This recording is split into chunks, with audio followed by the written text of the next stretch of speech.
नमस्कार दोस्तों, RJ रोहिका Sharma channel में आप सभी का स्वागत है। बहुत लंबे समय के बाद मैं वापस आई हूँ, तो मैंने सोचा कि आप लोगों को कोई ऐसी कहानी सुनाती हूँ जो दिल को मोह ले, रोंगटे खड़े कर दे, जिसका नाम है शिकारी औरतें। इसके स्टोरी लाइन में आपको छोटी सी बता देती हूँ, लेकिन पहले इनके लेखक का नाम सआदत हसन मंटो। तो ये कहानी मर्दों के शिकार पर निकली औरतों पर आधारित है। इसमें बम्बई और लाहौर की उन औरतों के किस्से बयान किए गए हैं जो बिना किसी वजह के राह चलते मर्दों के साथ हो लेती हैं। ये औरतें उन मर्दों के साथ अपना समय बिताती हैं और फिर उनसे पैसे ऐंठती हैं। तो चलिए आज की कहानी हम शुरू करते हैं। और मेरा ख्याल है कि आपको भी ऐसी औरतों से कभी न कभी तो वास्ता पड़ा ही होगा। मैं बम्बई में था। फिल्मिस्तान से आमतौर पर बड़की ट्रेन से 6 बजे घर पहुंच जाया करता था, लेकिन उस रोज मुझे देर हो गई, इसलिए कि शिकारी की कहानी पर बहस ओ मुहाबिसा होता रहा। मैं जब बम्बई सेंट्रल के स्टेशन पर उतरा तो मैंने एक लड़की को देखा जो 3rd क्लास कंपार्टमेंट से बाहर निकली। उसका रंग सांवला था, नाक नक्शा ठीक था, लेकिन उसकी चाल बड़ी अनोखी सी थी। ऐसा लगता था वो फिल्म का मंजरनामा लिख रही है। अब मैं स्टेशन से बाहर आया और पोल पर विक्टोरिया गाड़ी का इंतजार करने लगा। मैं तेज चलने का आदी हूँ, इसलिए मैं दूसरे मुसाफिरों से बहुत पहले बाहर निकल आया। विक्टोरिया आई और मैं उसमें बैठ गया। मैंने कोचवान से कहा कि आहिस्ता आहिस्ता चले, इसलिए मैं फिल्मिस्तान में कहानी पर बहस करते करते मेरी तबीयत मुकब्बर हो गई थी। मौसम खुशगवार था। विक्टोरिया वाला आहिस्ता आहिस्ता पुल से उतरने लगा। जब हम सीधी सड़क पर पहुंचे तो एक आदमी सर पर टाट से ढका हुआ मटका उठाए सदा लगा रहा था, कुल्फी कुल्फी। जाने क्यों मैंने कोचवान से विक्टोरिया रोक लेने के लिए कहा और उस कुल्फी बेचने वाले से कहा, अरे भाई एक कुल्फी दो। मैं असल में अपनी तबीयत का तकद्दुर किसी न किसी तरह से दूर करना चाहता था। उसने मुझे एक को 2 ने पत्तों का प्याला कुल्फी दे दी। मैं खाने ही वाला था कि अचानक कोई धम से विक्टोरिया में आन घुसा। काफ़ी अंधेरा था। मैंने देखा तो वहीं गहरे रंग की लड़की सांवली सी खड़ी थी। मैं बहुत घबराया, लेकिन वो मुस्कुरा रही थी। दोने में मेरी कुल्फी पिघलना शुरू हो गई। उसने कुल्फी वाले से बड़े बेतकल्लुफ अंदाज में कहा, एक कुल्फी मुझे भी दो। उसने दे दी। गहरे रंग वाली लड़की ने 1 मिनट में चट कर दिया और विक्टोरिया से कहा, चलो। मैंने उससे पूछा, कहाँ? जहाँ भी तुम चाहते हो। अरे मुझे तो अपने घर जाना है। तो घर ही चलो। तुम हो कौन? कितने भोले बनते हो। मैं समझ गया कि वो किस कुमाश की लड़की है। चुनांचे मैंने कहा, घर जाना ठीक नहीं और ये विक्टोरिया भी गलत है। कोई टैक्सी ले लेता हूँ। वो मेरे इस मशवरे से बहुत खुश हुई। मेरी समझ में नहीं आता था कि उससे निजात कैसे हासिल करूं। उसे धक्का देकर बाहर निकलना तो उधम मचा था। फिर मैंने सोचा कि ये औरत जात है, इससे फ़ायदा उठाकर कहीं ये बवेला ना मचा दे कि मैंने इससे नाइश्ता मजाक किया है। विक्टोरिया चलती रही और मैं सोचता रहा कि ये मुसीबत कैसे टल सकती है। आखिर हम बेबी अस्पताल के पास पहुंच गए। वहाँ टैक्सियों का अड्डा था। मैंने विक्टोरिया वाले को किराया अदा किया और एक टैक्सी ले ली। हम दोनों उस पर बैठ गए। ड्राइवर ने पूछा, किधर जाना है साहब? मैं अगली सीट पर बैठा था। थोड़ी देर सोचने के बाद मैंने ज़हरे लब से कहा, मुझे कहीं नहीं जाना। ये लो 10 रुपए। इस लड़की को तुम जहाँ भी ले जाना चाहते हो ले जाओ। वो बहुत खुश हुआ। दूसरे मोड़ पर उसने गाड़ी ठहराई और मुझसे कहा, साहब आपको सिगरेट लेने थे? इस ईरानी के होटल से सस्ते मिल जाएंगे। मैं फौरन दरवाज़ा खोलकर बाहर गया। गहरे रंग की लड़की ने कहा। सुनिए, 2 पैकेट लाना।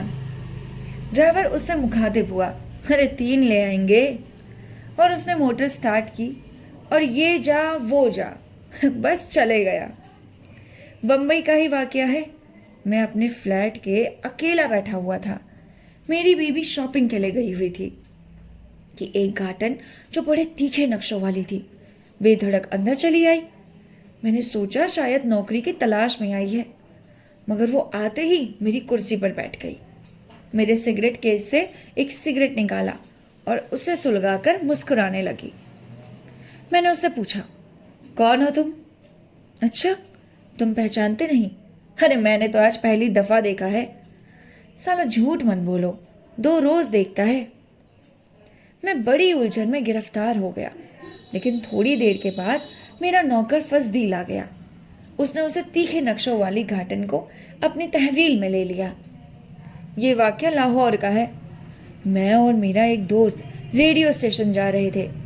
जब हमारा तांगा असेंबली हॉल के पास पहुंचा तो एक तांगा हमारे अकब से निकलकर आगे आ गया। उसमें एक बुर्कापोश औरत थी जिसकी नकाब नीमवा थी। मैंने उसकी तरफ देखा तो उसकी आंखों में अजीब किस्म की शरारत नाचने लगी। मैं अपने दोस्त से जो पिछली नाशित पर बैठा था, मैंने कहा, ये औरत बदचलन मालूम होती है। तुम ऐसे फैसले एकदम मत किया करो। अच्छा जनाब, मैं आइंदा एहतियात से काम लूंगा।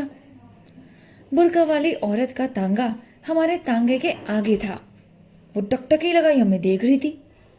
मैं बड़ा बुज़दिल हूं, लेकिन उस वक्त मुझे शरारत सूझी और मैंने उसे हाथ के इशारे से आदाब अर्ज की। आदाब। उसके आध ढके चेहरे पर मुझे कोई रद्दे अमल नजर न आया, जिससे मुझे बड़ी मायूसी हुई। मेरा दोस्त कटकने लगा। उसको मेरी इस नाकामी से बड़ी मसरत हुई। लेकिन जब हमारा टांगा शिमला पहाड़ी के पास पहुंच रहा था तो बुर्कापोश औरत ने अपना टांगा ठहरा लिया। मैं ज़्यादा तफसील में नहीं जाना चाहता था। वो नीम उठी हुई नकाब के अंदर मुस्कुराती हुई आई और हमारे टांगे में बैठ गई, मेरे दोस्त के साथ। मुझे समझ में ना आया कि क्या किया जाए। मैंने उस बुर्कापोश औरत से कोई बात ना की और टांगे वाले से कहा, अरे भैया, रेडियो स्टेशन का रुख करो। मैं उसे अंदर ले आया। डायरेक्टर साहब से मेरा दोस्ताना मरासिम था। मैंने उससे कहा, ये खातून हमें रास्ते में पड़ी हुई मिल गई, आपके पास ले आया हूँ और दरख्वास्त करता हूँ उन्हें यहाँ कोई काम दिलवा दीजिए। उन्होंने उसकी आवाज़ का इम्तिहान करवाया, जो काफ़ी इम्तिहान बख्श था। जब वो ऑडिशन देकर आई तो उसने बुर्का उतारा हुआ था। मैंने उसे गौर से देखा। उसकी उम्र 25 के करीब रही होगी। रंग गोरा, आंखें बड़ी बड़ी, लेकिन उसका जिस्म ऐसा मालूम होता था जैसे शकरकंदी की तरह भूवल में डालकर बाहर निकाला गया है। हम बातें कर रहे थे, इतने में चपरासी आया। उसने कहा कि बाहर एक टांगा वाला खड़ा है, वो किराया मांगता है। मैंने सोचा शायद ज़्यादा अरसा गुजरने पर वो तांगा आ गया है। चुनांचे में बाहर निकल गया। मैंने अपने तांगे वाले से पूछा, भाई क्या बात है, हम कहीं भाग तो नहीं गए? वो बड़ा हैरान हुआ। क्या बात है सरकार? अरे तुमने कहला भेजा है कि मेरा किराया अदा करो। मैंने किसी से कुछ भी नहीं कहा। उसने तांगे के साथ ही दूसरा तांगा खड़ा था। उसका कोचवान, जो घोड़े को घास खिला रहा था, मेरे पास आया और कहने लगा, वो औरत आपके साथ थी, कहाँ है? अंदर है। क्यों? जी, उसने 2 घंटे मेरे ख़राब किए हैं।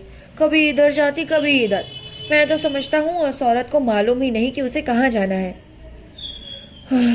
अब तुम क्या चाहते हो? अजी मैं तो अपना किराया चाहता हूँ। हाँ ठीक है भाई, मैं उसे लेकर आता हूँ। मैं अंदर गया। उस बुर्कापोश औरत से, जो अपना बुर्का उतार चुकी थी, कहा, तुम्हारा तांगे वाला किराया मांग रहा है। वो मुस्कुराई। मैं दे दूंगी। मैंने उसका पर्स जो सोफे पर पड़ा था उठाया, उसको खोला। उसमें एक भी पैसा नहीं, बस के चंद टिकट थे और 2 बालों के पिने और एक वाहियात किस्म की लिपस्टिक।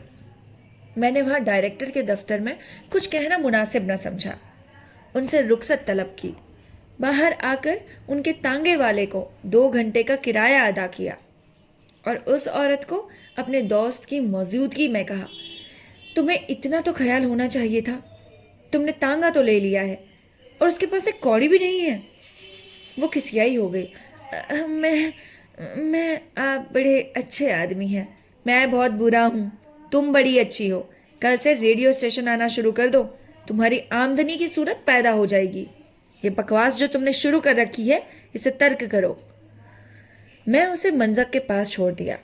मेरा दोस्त वापस चला गया। इत्तेफान मुझे एक काम भी वहीं जाना पड़ा। देखा कि मेरा दोस्त और वो औरत इकट्ठे जा रहे हैं। ये भी लाहौर का ही वाक़या है। चंद रोज़े हुए। मैंने अपने दोस्त को मजबूर किया कि वो मुझे 10 रुपए दे। उस दिन बैंक बंद थे।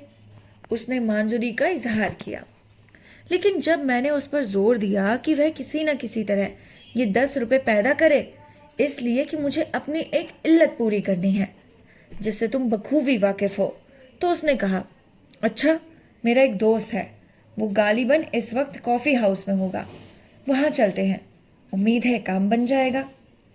हम दोनों तांगे में बैठकर कॉफ़ी हाउस पहुँचे। माल रोड पर एक बड़े डाकखाने के करीब एक टांगा जा रहा था। उसमें एक निस्वारी रंग का बुर्का पहने एक औरत बैठी थी। उसके नकाब पूरी की पूरी उठी हुई थी। वो टांगे वाले से बड़े बेतकल्लुफ अंदाज में गुफ्तगू कर रही थी। हमें उसके अल्फाज सुनाई नहीं दिए, लेकिन उसके होठों की जुम्बिश से कुछ मुझे मालूम होना था। हो गया। हम कॉफ़ी हाउस पहुँचे तो औरत का तांगा भी वहीं रुक गया। मेरे दोस्त ने अंदर जाकर 10 रुपए का बंदोबस्त किया और बाहर निकला। वो औरत निरसवारी बुरके में जाने किसकी मुतंज़िर थी। हम वापस घर आने लगे तो रास्ते में खरबूजों ने ढेर नजर आए। हम दोनों तांगे से उतरकर खरबूजे परखने लगे। हमने बाहम फैसला किया कि अच्छे नहीं निकलेंगे, क्योंकि उनकी शक्लो सूरत बड़ी बेढंगी थी। जब उठे तो क्या देखते हैं, वो नी सवारी बुरका तांगे में बैठे खूबसूरत देख रहे हैं। मैंने अपने दोस्त से कहा, खरबूजा खरबूजे को देखकर रंग पकड़ता है, आपने अभी तक ये नी सवारी रंग नहीं पकड़ा? उसने कहा, अरे हटाओ जी, ये सब बकवास है। हम वहां से उठकर तांगे में बैठे। मेरे दोस्त को करीब ही एक कंपार्टमेंट के वहां जाना था। वहां 10 मिनट लगे। बाहर निकले तो देखा कि निस्वारी बुरका उसी तांगे में बैठा जा रहा है। मेरे दोस्त को बड़ी हैरत हुई। ये क्या बात है, ये औरत बड़ी क्यों बेकार घूम रही है? अरे कोई ना कोई बात जरूर होगी, मैंने कहा। हमारा तांगा हॉल रोड को मुड़ने ही वाला था कि वो निस्वारी बुरखा फिर नजर आया। मेरे दोस्त गो गवारे हैं, लेकिन बड़े जाहिद। उनको जाने क्यों उसकाहट पैदा हुई कि उस नी सवारी बुरके से बड़ी बुलंद आवाज में कहा, आप क्यों आवारा फिर रही हैं? आइए हमारे साथ। और उस तांगे ने फौरन रुख बदला। मेरा दोस्त सख्त परेशान हो गया। जब वो नी सवारी बुरका हम कलाम हुआ तो उसने कहा, आपको तांगे में आवारागर्दी की क्या ज़रूरत है? मैं आपसे शादी के लिए तैयार हूँ। और मेरे दोस्त ने उस नी सवारी बुरके से शादी कर ली और कहानियाँ यहीं ख़त्म हो गई। आप लोगों को ये कहानियाँ कैसी लगी, हमें कमेंट करके ज़रूर बताइए। अरे भाई, हमारे चैनल को लाइक शेयर सब्सक्राइब भी कर दीजिए। इतने समय से बंद पड़ा है और आप लोगों ने एक बार मेरे से पूछा भी नहीं कि मैं कैसी हूँ। ये तो गलत बात है। चलिए मिलते हैं आपसे नेक्स्ट कहानी के साथ। तब तक के लिए नमस्कार, अपना ख्याल रखिएगा।